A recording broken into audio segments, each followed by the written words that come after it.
Petroleum मसनूआत की कीमतों में इजाफे के बाद ट्रांसपोर्टर्स भी किराया बढ़ाने के लिए मुतहरिक। मिनी बस ड्राइवर्स ने किरायों में इजाफे का खदशा जाहिर कर दिया। कहते हैं पेट्रोल महंगा होगा तो किराया भी बढ़ेगा।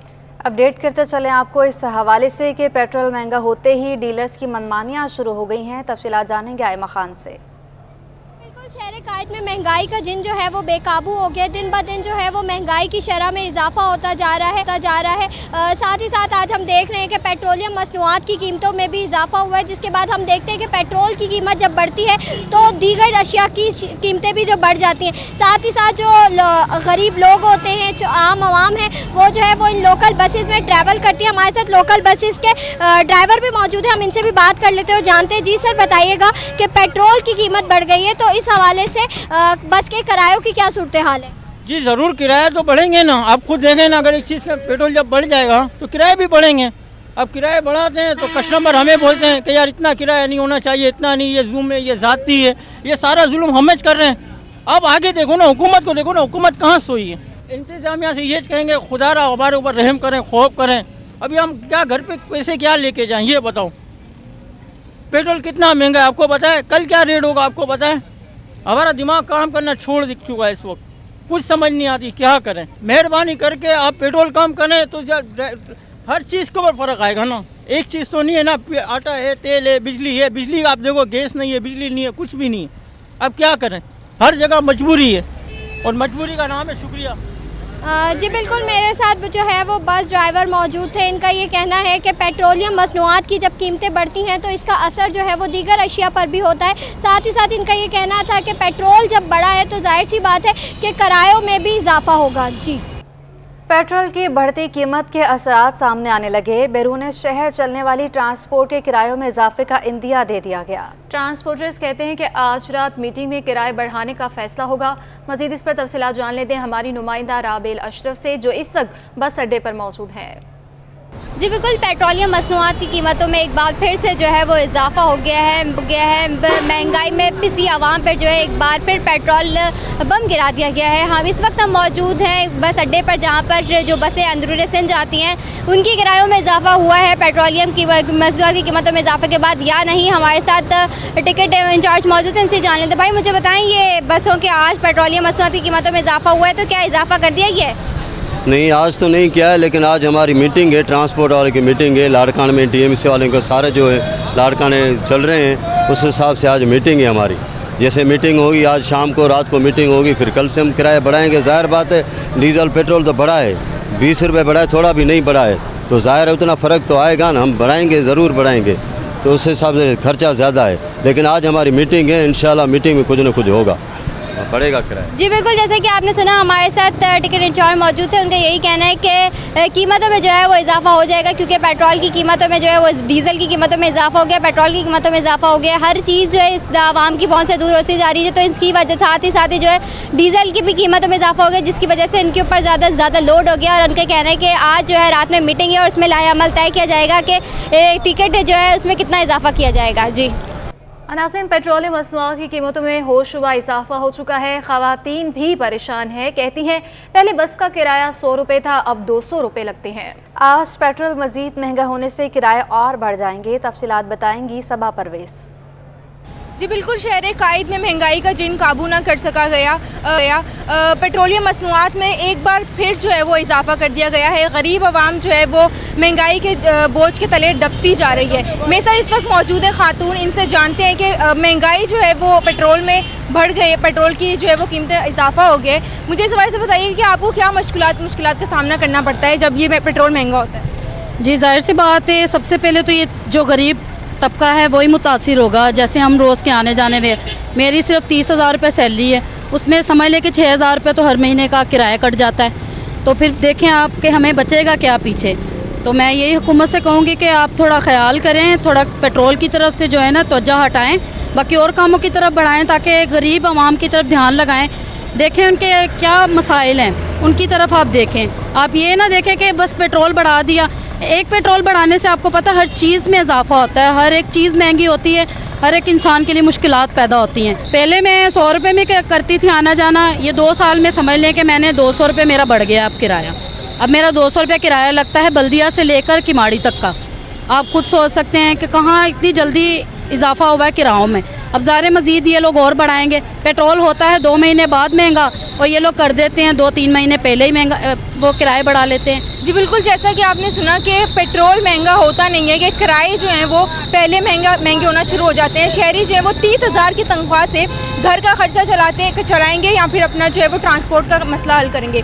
100 रुपये में जो है वो एक खातून जो है वो रोज़ आना जाना करती है, लेकिन अब जो है वो इस साल की महंगाई की वजह से वो 200 से मज़ीद जो है वो किराए में जो है वो इजाफा होता जा रहा है। तो शहरियों का मुतालबा है कि वो पेट्रोल की मसनूआत के जिन पर जो है वो काबू करें, ताकि जो शहरी हैं वो इस मुश्किलात से जो है वो निमट सकें। जी, पेट्रोल महंगा होते ही डीलर्स की मनमानियां शुरू हो गईं। कराची में पेट्रोल और डीजल की फरोख्त बंद कर दी।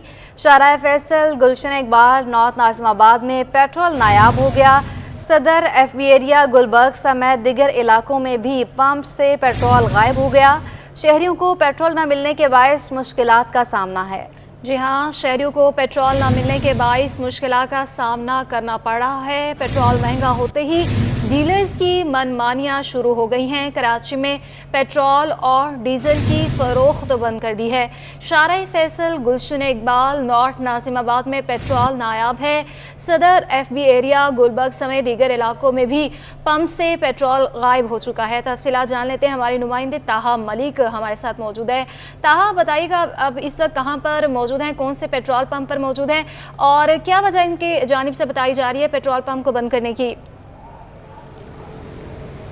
जी बिल्कुल, देखिए बैनुल-अक़वामी मंडी में जो है पेट्रोल महंगा होने के बाद आज सुबह जो है वो पाकिस्तान में भी नई रेट का जो है वो इतलाक़ कर दिया गया है, जिसके बाद पेट्रोल और डीज़ल की मसनूआत में 19 से 20 रुपये जो है वो मज़ीद इजाफा कर दिया गया है। इसके बाद देखा यह गया है कि मुख्तलिफ डीलर्स की जानिब से पेट्रोल पम्प्स को जो है फरहमी नहीं की गई पेट्रोल की, जिसके बाद जो है वो पेट्रोल पम्प जो है वो कुछ जो है वो शहर के इलाकों में वहाँ पर बंद नजर आए, जिसमें शाहराह फैसल पे भी जो है वो बेशतर जो पेट्रोल पम्प थे वो बंद थे, लेकिन अब वो वक्त के साथ साथ जो है वो खुलते जा रहे हैं। यहाँ पर ये बात भी वाज़ेह रखनी चाहिए कि आज जो है वो मौसम गर्मा की जो छुट्टियाँ हैं उसके ख़त्म होने का दिन है और जो वैन से हैं जो वालिदैन हैं वो अपने बच्चों को स्कूल लेने जाते हैं और स्कूल की छुट्टी का टाइम है, उनको जाने में स्कूल जाने में जो है वो मुश्किलात हो रही हैं। इस वक्त शहरी भी जो है वो पेट्रोल पंप्स के बाद जो है वो लंबी कतारों में लगे हुए नज़र आते हैं। उनको काफ़ी ज़्यादा मुश्किलात का सामना है। उनका ये कहना है कि अगर पेट्रोल सस्ता हो जाए तब भी पेट्रोल पंप बंद हो जाते हैं और अगर पेट्रोल महंगा हो जाए तब भी पेट्रोल पंप जो है वो बंद हो जाते हैं। ये अजीब निज़ाम है जो शहर कराची के अंदर चल रहा है। जी, आप बता रहे हैं कि पेट्रोल पंप्स खुलना शुरू हो गए हैं, कब तक बहाल हो जाएंगे तमाम पेट्रोल पंप्स? जी बिल्कुल, जबकि मालकान से जब बात की गई कि अगर जब पेट्रोल बंद होने की वजह क्या है, तो उनका ये कहना था कि जो पीछे से सप्लाई है वो नहीं मुमकिन हो पा रही। जैसे ही सप्लाई मुमकिन हो पाएगी वैसे ही जो है वो पेट्रोल की जो फराहमी है वो जो है वो मामूल के मुताबिक हो जाएगी। इसके हवाले से ये भी बताया गया है कि जैसे जैसे फराहमी जो है वो होती जा रही है पेट्रोल पम्प्स को, जैसे जैसे डीलर जो है वो पेट्रोल पहुँचा रहे हैं पेट्रोल पम्प्स तक, वैसे वैसे जो है पेट्रोल पम्प्स खुलते जा रहे हैं। इसमें कोई जो है वक्त नहीं बताया गया कि शाम तक खुल जाएंगे या फिर रात तक। जैसे ही फराहमी मुमकिन हो जाएगी वैसे ही जो है वो पेट्रोल पंप्स पे जो है पेट्रोल्स की जो फराहमी है वो मुमकिन होगी और आवाम को जो है वो आसानी हो पाएगी। जी हाँ, जल्द ही तमाम पेट्रोल पंप्स खोल दिए जाएंगे। ताहा मलिक हमें अपडेट कर रहे थे, आपका बहुत शुक्रिया। पेट्रोलियम मसनूआत की कीमतों के इजाफे ने कराची के ताजरों का पारा हाई कर दिया। बिजली के बाद पेट्रोल की बढ़ती कीमतों ने कारोबार तबाह कर दिया। ताजरों ने पेट्रोल की कीमतों में इजाफा वापस लेने का भी मुतालबा किया है। ताजरों का मज़ीद क्या कहना था, जान लेते हैं हमारी नुमाइंदे अयाज राना से। जी बिल्कुल, जहां बिजली की कीमतों ने एक बड़ा झटका दिया था, उसके बाद आज सुबह से देखा यह जा रहा है कि जो वफाकी हुकूमत की जानिब से पेट्रोल की कीमतों में जो इजाफा किया गया है उसके बाद तमाम ही तबके के जो अफराद हैं उनकी जानिब से इनकी कीमतों को जो है वो मुस्तरद कर दिया गया है। पेट्रोल की इस कीमत के ऊपर जब हम बाज़ार में आए, इस वक्त हमारे साथ स्मॉल ट्रेडर्स के अंदर सलीम मलिक साहब मौजूद हैं। उनसे पूछते हैं कि ये आप क्या समझते हैं पेट्रोल की जो ये बढ़ती कीमतें आप पे कितना असरअंदाज करती हैं? सर, पेट्रोल की कीमत ऐसी है कि पूरा पाकिस्तान पेट्रोल से चल रहा है। पेट्रोल, गैस, पानी और बिजली, ये चारों चीज़ें हमारे पास नहीं है। इसकी वजह से ये हमारे ऊपर पूरी कौम के ऊपर बम है। 22.5 करोड़ आवाम जो है ना वो इस वक्त मर रही है और इसकी वजह से बहुत बुरा हाल है। जब तक ये पेट्रोल गैस को नीचे नहीं लाएंगे, मैं समझता हूँ कि इंशाल्लाह ये जीत भी नहीं सकेंगे। और जिसने हुकूमत करनी है और ये सब चीज़ों को नीचे लाएंगे तो आवाम इनके साथ है, वरना हम इनको ना वोट देंगे, ना इनके साथ खड़े होंगे, ना इनके साथ काम करेंगे। ये मुल्क का बेड़ा गर्क करने आ गए, ये आवाम को लूटने आ गए। आटा देखें आप, चीनी देखें। सबसे बड़ी बात यह है कि पेट्रोल, गैस, पानी के बगैर हम चल नहीं सकते। जब ये 3-4 चीज़ें हमारे पास ही नहीं है, हमारे मुल्क के अंदर पैदा होती हैं, तो ये हमारे से छीन रहे हैं या डबल टिबल रेट कर रहे हैं, तो उसका आप मुझे बताएं कि क्या फ़ायदा है। गरीब आवाम तो वैसे ही मर चुकी है, हर गरीब आदमी मर रहा है। आप बिल देख लें किसी के घर का, एक एक घर का बिल 10-10, 20-20 हज़ार है, जिनके पास एक पंखा, एक बिजली है, एक पंखा या एक बल्ब है। आप यकीन करें कि हम खुद इस वक्त इतने बुरी तरह से पिसे हुए हैं। तमाम तबका, यानी कि दुकानदार क्या, गरीब क्या, और ऊपर वाले क्या, फैक्ट्री वाले क्या, इंडस्ट्री वाले क्या। यहाँ से इंडस्ट्री लगता है मुझे बाहर भगा रहे हैं। ये तो मुझे लगता है कि एजेंडे पे आए हुए हैं कि भाई यहाँ से मुल्क की सारी फैक्ट्रियाँ बाहर चली जाएँ, तो हम यहाँ पे क्या करेंगे? यहाँ आवाम यहाँ पे क्या करेगी? आवाम तो भूखी मरेगी। कि सलीम मलिक साहब का भी यही कहना है कि हुकूमत को चाहिए कि ये बेसिक ऐसी चीज़ है जिसको महंगाई को कंट्रोल करने के लिए पेट्रोल की कीमतों को कंट्रोल करना इंतहाई ज़रूरी है। और आने वाले दिनों में जहाँ हुकूमत इलेक्शंस की तरफ जा रही है, तो उनका कहना है अगर इस चीज़ों की बेसिक नेसेसिटी अगर आवाम को नहीं दी गई तो इनको कोई वोट भी नहीं देगा। और इस तरीके से इनको चाहिए कि फौरी ऐसे इक़दाम करें कि गरीब आदमी के लिए जो है वो जीना आसान हो। जी। जबकि दूसरी जानिब पेट्रोलियम मसनूआत की कीमतें बढ़ने पर गुड्स ट्रांसपोर्टर्स ने तशवीश का इजहार कर दिया। कराची गुड्स करियर एसोसिएशन के साबिक सदर राना असलम का यह कहना है कि पेट्रोलियम मसनूआत की कीमतें बढ़ाकर हुकूमत ने अवाम और ट्रांसपोर्टर्स के लिए मुश्किलात बढ़ा दी हैं। पेट्रोल की कीमतों में इजाफा वापस लिया जाए, तफसीलात जानेंगे वसीम इफ्तिखार से।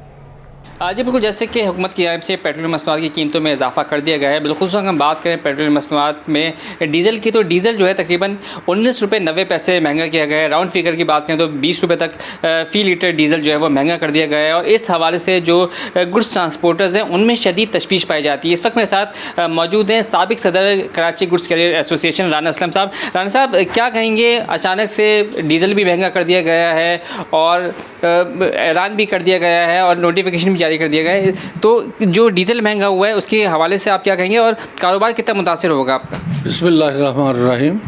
देखो, हम तो उम्मीद रख रहे थे कि डीज़ल की कीमतें, पेट्रोल की कीमतें कम होगी, क्योंकि रूस से भी तेल 2-3 जहाज़ आ चुके हैं, लेकिन उसका कोई इस पर असर नहीं पड़ा। ये जो भी इसका मतलब हुकूमत जो है इस टाइम मौजूदा हुकूमत है, इसने तो ट्रांसपोर्टों के साथ साथ आवाम को भी का भी जीना हराम किया हुआ है। इस वक्त तेल की कीमतें बढ़ाना बिल्कुल समझ में नहीं आ रहा, तो हुकूमत तो बिल्कुल समझ नहीं आ रही को करना क्या चाह रही है। राना साहब, अभी जो डीज़ल महंगा हुआ है तो इसका असर आपके कारोबार पर क्या पड़ेगा? कितना मुश्किल हो जाएगा कारोबार करना, और आपकी नज़र में डीज़ल की कीमतें कितनी होनी चाहिए? देखिए जी, कीमतें बढ़ी हैं तकरीबन 20 रुपये लीटर पे, तो इसका असर तो पड़ेगा, इसमें तो कोई शक नहीं है। क्योंकि जो पब्लिक ट्रांसपोर्ट वाले हैं, बसों वाले, वो तो फौरी तौर पे अपना रेट बढ़ा देंगे, तो हमें भी रेट बढ़ाना पड़ेगा, क्योंकि गाड़ी तो तेल के बगैर नहीं चलेगी। तो हुकूमत की तरफ से हम बार बार गुजारिश कर रहे हैं, बार बार रिक्वेस्ट कर रहे हैं कि कोई खुदारा को सोचें। ट्रांसपोर्ट का पहिया बिल्कुल दिन ब दिन रुकता जा रहा है। अगर ये ट्रांसपोर्ट रुक गई और हड़ताल की तरफ चले गए तो फिर हुकूमत को पता चल जाएगा कि किस तरह फैसले करने होते हैं। अच्छा, कितना किराया आप लोग बढ़ाएंगे अब जो पेट्रोल मसनूआत की कीमतों में इजाफा हुआ है, डीज़ल महंगा हुआ है? देखिए, इसमें तो कम से कम 10% तो किराया लाजमी बढ़ेगा। जो 20 रुपये तेल की कीमतें बढ़ी हैं, तो 10 से 15% किराए बढ़ेंगे। तो कराची की एक मार्केट ऐसी है, ये ओपन मार्केट है।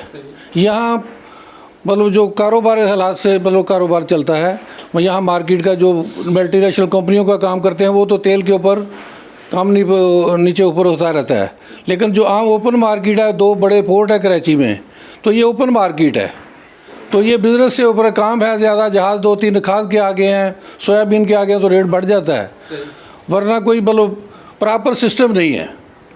जी बिल्कुल, ये थे राना असलम, जिनका कहना है कि हुकूमत की जानिब से जिस तरीके से पेट्रोलियम मसनूआत की कीमतों में इजाफा किया गया है, इसकी वजह से ना सिर्फ आवाम के लिए मुश्किलात पैदा हो जाएंगी, बल्कि जो गुड्स ट्रांसपोर्टर्स हैं या फिर ट्रांसपोर्ट बरादरी है उनके लिए भी कारोबार करना मुश्किल हो जाएगा। इनका कहना है कि जिस तरीके से डीज़ल महंगा हुआ है तो इन्हें भी जो है वो अपने किराए 10 से 15% जो है वो बढ़ाने पड़ेंगे। और राना असलम का कहना है कि हुकूमत होश के नाखून ले और पेट्रोलियम मसनूआत की कीमतों में इजाफे को वापस ले, बसूरत दीगर जो है वो हड़ताल की जो ऑप्शन है उस पर भी जो है वो गौर किया जा सकता है। जी। महंगाई से तंग शहरियों के लिए एक और बुरी खबर। एलपीजी की फ़ी किलो कीमत में 23 रुपये 86 पैसे का इजाफा हो गया। एलपीजी की फ़ी किलो कीमत 201 रुपये 15 पैसे मुकर्रर कर दी गई है। हमारे नुमाइंदे अशरफ खान इस वक्त एलपीजी डिस्ट्रीब्यूटर एसोसिएशन के चेयरमैन इरफान खोकर के साथ मौजूद हैं। उनसे मज़ीद तफसीलात जान लेते हैं। बताइएगा अशरफ। पेट्रोल मशीनों की आलमी मार्केट में जो कीमतें बढ़ी हैं, उसके बाद ओगरा ने भी एलपीजी की फ़ी किलो कीमत में तकरीबन 24 रुपये फ़ी किलो का इजाफा कर दिया है। और यहाँ पे जो ओगरा की कीमतें हैं, फ़ी किलो एलपीजी जो है मुल्क भर में 201 रुपये पे पहुँच गई है। यहाँ पे एलपीजी डिस्ट्रीब्यूटर एसोसिएशन के जो चेयरमैन इरफान खोकर हमारे साथ मौजूद हैं, उनसे जानते हैं, क्योंकि स्ट्राइक की कॉल भी दी हुई है 5 से 6 अगस्त का। उसका क्या इम्पैक्ट है, क्या प्लान है, क्या देख रहे हैं, क्यों कीमतों में इजाफा हुआ है, सप्लाई चेन कितनी मुतासर है? बिस्मिल्लाहिर्रहमानिर्रहीम। बात यह है कि जब तक सप्लाई चेन को सरकारी कीमत पे यकीनी नहीं बनाया जाएगा, ये मुमकिन नहीं है। अब गरीब सेलर्स को पकड़ के उनके ऊपर FIR करके ये मसले का हल नहीं है।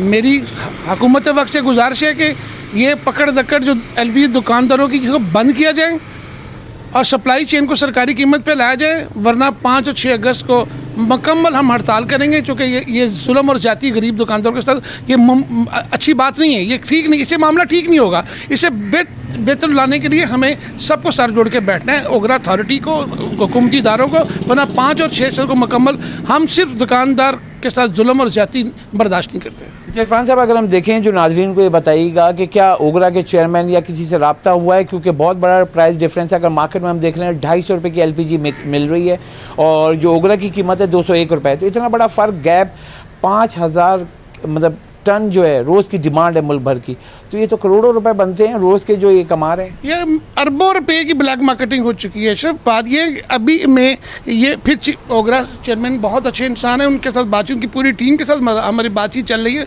वो लाहौर तशरीफ़ ला रहे हैं, उनके साथ ये बातचीत करें। गुजारिश ये है कि हमने एक्स प्लांट जो कीमत है वो नोटिफिकेशन में आनी चाहिए कि ये कितने के में मिलेगी, हमारा मार्जिन अलग से किया जाए, 10% कम से कम मार्जिन। ये चीज़ें जब तक की जाएंगी, मेरी हुकूमत वक्त से गुजारिश है कि हम गवर्नमेंट के साथ हर मोड़ पे बैठ के हम एक एजेंडा उनको दे रहे हैं। वो एजेंडा एलपीजी सेलर्स को तहफ़्फ़ुज़ देना है, एलपीजी डिस्ट्रीब्यूटर को तहफ़्फ़ुज़ देना है, ताकि ब्लैक मार्केट देखें। अभी तक लाखों डिस्ट्रीब्यूटर जो सेलर्स के खिलाफ FIR हुई, जेल गए, कोई एक ताकतवर नहीं पकड़ा गया।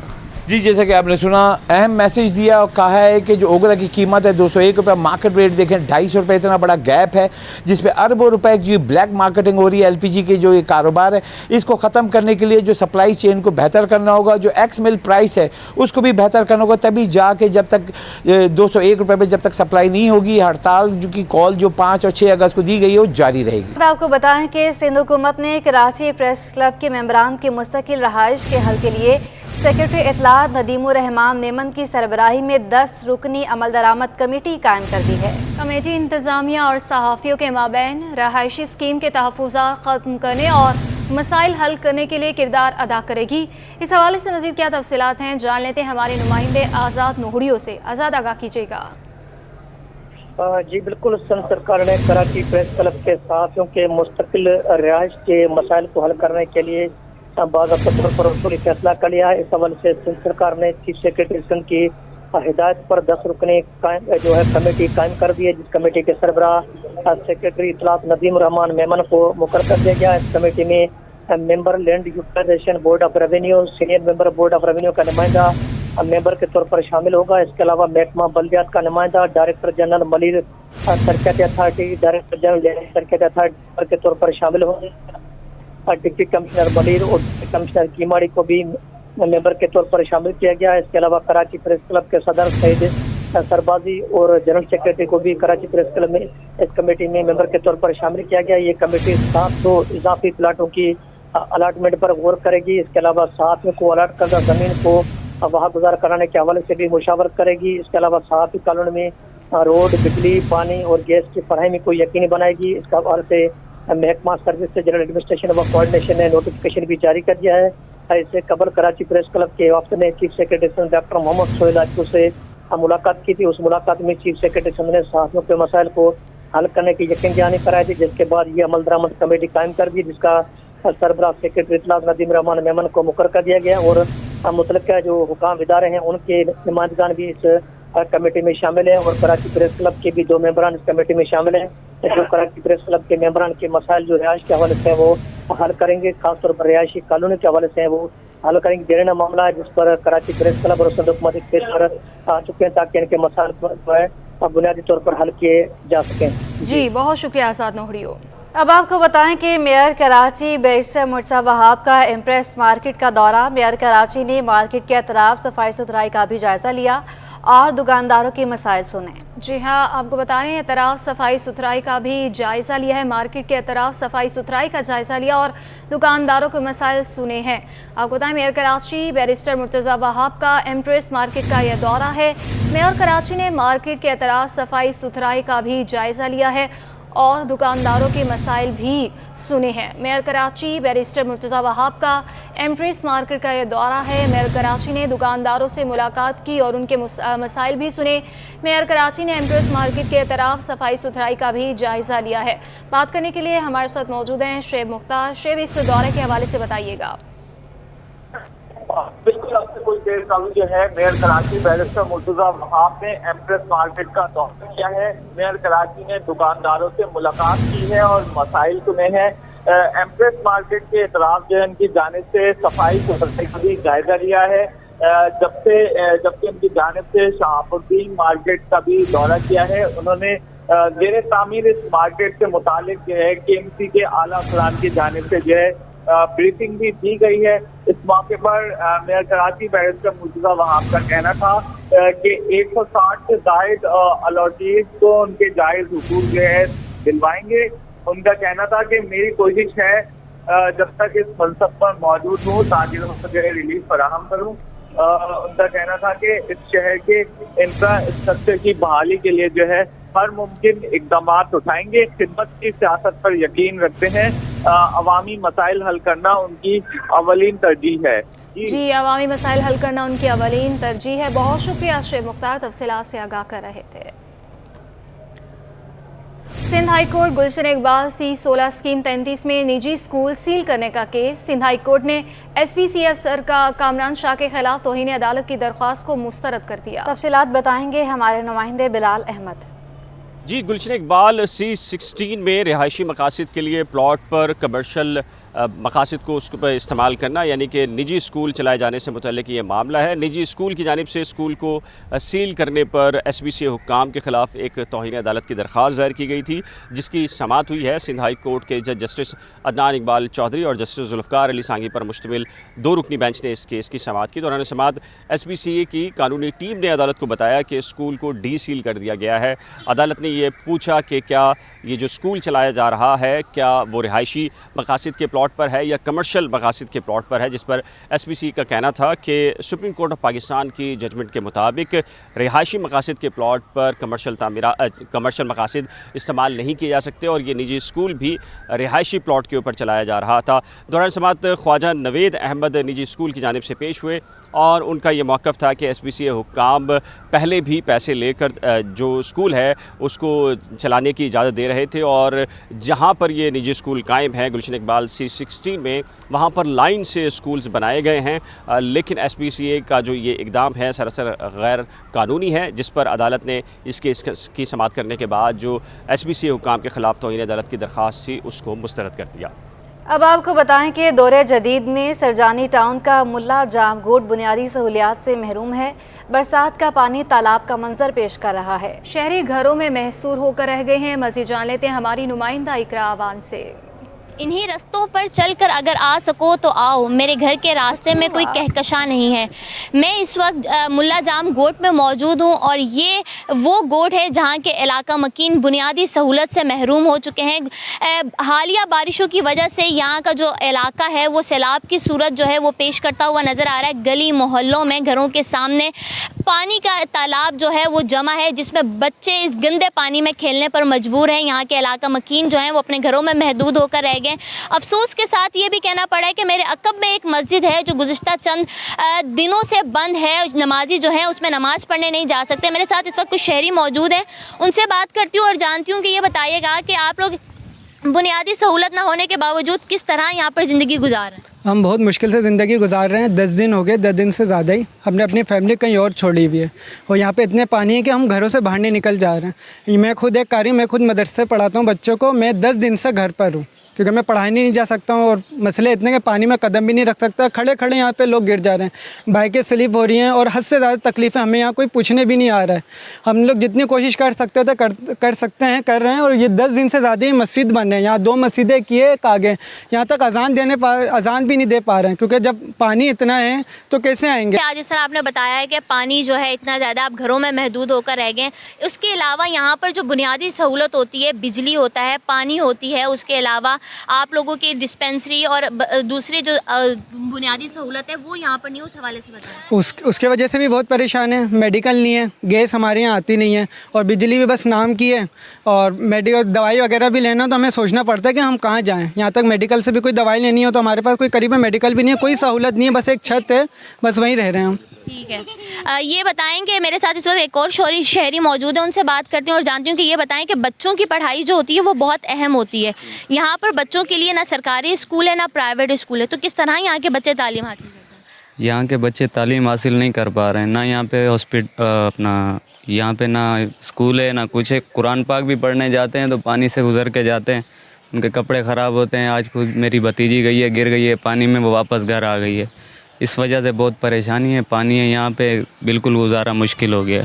ठीक है जी, तो आपने देखा कि मेरी यहाँ पर शहरियों से बात हुई, उनका यही कहना था कि बल्दियाती नुमाइंदे जो हैं वो वोट लेने तो आ जाते हैं, पर वोट लेने के बाद वो यहाँ पर आवाम की परेशानियों को हल करते हुए नज़र नहीं आते हैं। शहरी जो है वो परेशानी में मुब्तला है। ना यहाँ पर बच्चों की पढ़ाई के लिए कोई ख़ास एहतमाम है, ना ही अगर कोई मरीज़ बीमार हो जाए तो ना वो डॉक्टर के पास जा सकता है। शहरियों का यही कहना है कि बल्दियाती नुमाइंदे जो हमसे वोट लेते हैं वो यहाँ पर आके हमारी दाद रसी तो करें। इस तमाम सूरत हाल पर बात करने के लिए जब मैंने यहाँ के वाइस चेयरमैन से रब्ता किया तो उनका भी यही कहना था कि हम जो है 24 घंटे आवाम की खिदमत के लिए तो मौजूद नहीं रह सकते। उनका ये तल्ख जुमला कहना आवाम के लिए और जिनके वोटों से वो मुंतखब होते हैं, शहरियों का ये कहना है कि ये जो रिहायशी यहाँ पर रिहाइश पजीर हैं उनको सहूलत फराहम की जाए और जल्द अज जल्द इस मसले को हल किया जाए। जी नाज़रीन, KMC बिल्डिंग के बाहर एम्प्लॉयज़ एक्शन कमेटी का वाजिबात की अदम अदायगी के खिलाफ एहतजाज 1.5 घंटे बाद ख़त्म हो गया। नज़्मी आलम मुज़ाहिरीन से मुज़ाकरात में कामयाब हो गए। तफसीलात जानेंगे जुनैद जावेद से। देखिए जी, बल्दिया उज़्मा कराची के मरकज़ी दफ्तर के बाहर आज एम्प्लॉयज़ एक्शन कमेटी की जानिब से एहतजाजी धरना दिया गया, जिसमें मुतालबात ये थे कि जो पेंशनर्स हैं, जो वफ़ात पा जाने वाले मुलाजमीन हैं, उनके अहल खाना को जो है वो उनके बकायाजात रकम जो है वो अदा की जाए ताकि बेहतर तरीके से उनके जो मामलात हैं वो चल सके। लेकिन KMC के पास जो है वो मामलात नहीं थे पैसों के, जिसकी वजह से बहुत ही ज़्यादा ताख़ीर हुई है। कुछ मुलाजमीन ऐसे हैं जो कि 2015, 16, 17 और 18 से जो है वो अपने अलाउंसेस से इस वक्त भी महरूम है। ताहम अब ये एहतजाज ख़त्म हो चुका है। मेयर कराची की हिदायत के ऊपर जो है पार्लिमानी लीडर नजमी आलम और इनके साथ करमुल्लाह वक्कासी ने जो है वो मुतालबात के हवाले से जो है वो मुज़ाकरात किए थे। ताहम अब वो मुज़ाकरात कामयाब हो चुके हैं। मेयर कराची इस वक्त हमारे साथ मौजूद है मुर्तज़ा वहाब साहब। मुर्तज़ा साहब, ये बताइएगा कि ये मामला वाकई हल हो जाएंगे, क्योंकि 10 अरब रुपए की एक बड़ी रकम है। देखिए, मुतालबा जायज़ है कि जिस शख्स ने अपनी ज़िंदगी इस शहर को दी, सरकार को दी, आवाम को दी, उसको उसका पेंशन ग्रेजुटी मिलनी चाहिए। लेकिन ये बात भी हकीकत है कि इस वक्त मौजूदा सूरत हाल में बल्दिया उज़्मा कराची के पास वो वसाइल नहीं है कि पेमेंट की जा सके। इन मामलात को ऐसा अंदाज से हल करने की ज़रूरत है। उसमें हमने सिंध हुकूमत से रुजू किया हुआ है कि कोई ऐसी फ़ाइनेंशियल असिस्टेंस की जाए जिसके तहत इन लोगों को फ़ौरी तौर पर कुछ पेमेंट की जा सके। मुतालबा जायज़ है, लेकिन जो फ़ाइनेंशियल कंडीशन है वो भी सबके सामने है। तो कोशिश कर रहे हैं कि ऐसी पॉलिसीज़ लेके आएँ कि मुस्तक़बिल में इन मुलाजमीन को इस तरह की मुश्किलात से दो चार ना होना पड़े। सर, जब आप एडमिनिस्ट्रेटर थे उस वक्त भी आपने ये मामला टेकअप किया था, आपने गवर्नमेंट से बात भी की थी, तो उस बातचीत का क्या हुआ? कोई नोट शीट वगैरह भी बनवाई? जी, उसकी समरी है, अब काबीना में वो मामला गया है। इंशाल्लाह कुछ ना कुछ अच्छी खबर इन मुलाजमीन को उसके हवाले से मिलेगी इंशाल्लाह। जी बिल्कुल, मुलाजमीन को अच्छी खबर मिलने की जो है वो नवीद सुनाई गई है। ताहम अभी जो है वो काबीना से मंजूरी ली जाएगी, क्योंकि पहले जब एडमिनिस्ट्रेटर कराची बैरिस्टर मुर्तज़ा वहाब थे तो उस दौरान ही जो है वो समरी मूव कर दी गई थी। ताहम अब जो है वो जो बेहतर तरीके से इनको पेमेंट्स हो सकेंगी, उस पेमेंट्स के हवाले से जो है इक़दाम किए जाएंगे। जी खेलों के मैदान से आपको बताएं कि PCB senior inter district tournament में जोन 1 के कप्तान फजल सुभान ने शानदार सेंचुरी कर दी। मज़ीद क्या तफसीलात हैं जो बताएंगे हमारे नुमाइंदे मोहम्मद हमाद। जी पाकिस्तान क्रिकेट बोर्ड के तहत सीनियर टूर्नामेंट जारी है और इस वक्त जो है जोन 1 और जोन 4 के दरमियान जो है तीसरे दिन का खेल इस वक्त खेला जा रहा है। मेरे साथ जोन 1 के कप्तान फजल सुभान मौजूद हैं जिन्होंने पहली इनिंग में जो है 145 रन की जो है शानदार इनिंग खेली थी। हम उनसे बात कर लेते हैं। फजल, मुझे बताइएगा, बड़ा ज़बरदस्त आपने इनिंग खेली। पहली इनिंग में जो 145 रन की जो है शराकत की, उसमें 390 रन आप लोगों ने बनाए और दूसरी इनिंग में जो है अब आपकी 231 रन की लीड हो चुकी है। तो क्या माइंड बनाया हुआ है कि कितने का टारगेट जो है वो देना है ताकि जब बॉलिंग आए तो जल्द से जल्द खिलाड़ियों को आउट करके ये मैच जीतें? और क्या समझते हैं पीसीबी का जो ये ज़बरदस्त इनिशिएटिव है जिसमें हर टीम को जो है 6-6 मैच खेलने को मिलेंगे, ज़्यादा से ज़्यादा मौका मिलेगा कि वो परफॉर्मेंस दिखाए और आगे जाके जो है अपनी जगह बना सकें? जी बिल्कुल, ये पीसीबी की बहुत अच्छी इनिशिएटिव है क्योंकि ये क्रिकेट काफ़ी अरसे से बंद थी। जब डिपार्टमेंट बंद हुए, रीजनल क्रिकेट एसोसिएशन स्टार्ट हुई थी, तो अभी ये दोबारा ये पुराना जो 2014 का जो आइन है वो बहाल हुआ है। तो ये बड़ी अच्छी चीज़ है कि प्लेयर्स को 3 डे क्रिकेट मिल रही है। काफ़ी अरसे से बड़ी यानी क्लब क्रिकेट बंद थी, तो अब ये जो आया तो लड़के जो है ना माशाल्लाह से अभी उसमें दोबारा से एडजस्ट हो रहे हैं और ये बड़ी अच्छी चीज़ है। आपकी क़यादत में जो है टीम खेल रही है, आप सीनियर प्लेयर भी हैं, फर्स्ट क्लास क्रिकेटर भी हैं, क्या देख रहे हैं जो यंग लड़के हैं जिनको इस दफ़ा सेलेक्ट किया गया है वो कैसा परफॉर्म कर रहे हैं, उनमें कितना टैलेंट नज़र आ रहा है? जी बिल्कुल, टैलेंट है क्रिकेट में, लेकिन जाहिर सी बात है एक बड़ी क्रिकेट है, उनको इतना एक्सपीरियंस नहीं है। वक्त के साथ वो भी अच्छे होते जाएंगे, जब वो खेलते जाएंगे तो उनको एक्सपीरियंस भी होता जाएगा, क्रिकेट की समझ भी होगी और लंबी क्रिकेट का आइडिया भी होगा। तो ये अच्छी बात है कि लंबी क्रिकेट हो रही है और जूनियर्स प्लेयर सीख भी रहे, कुछ खेल रहे हैं, तो बारी बारी मौका दे रहे, सबको जितना भी मैक्सिमम हो सके उनको मौके दे रहे और उनको पूरा खुला चांस दे रहे ताकि उनको क्रिकेट सीखे वो। आगे ये हमारे साथ मौजूद हैं जोन 1 के कप्तान फजल सुभान जो कि फ़र्स्ट क्लास क्रिकेटर भी हैं। इनका ये कहना है कि पीसीबी की जानिब से बड़ा ज़बरदस्त इनिशिएटिव दिया गया है और उनका ये भी कहना है कि इनकी जो है अभी बैटिंग जारी है, ज़्यादा से ज़्यादा कोशिश करेंगे कि ज़्यादा से ज़्यादा जो है वो टारगेट सेट करें ताकि अगली टीम को जो है जल्दी आउट करके ये मैच भी जीतें। जी।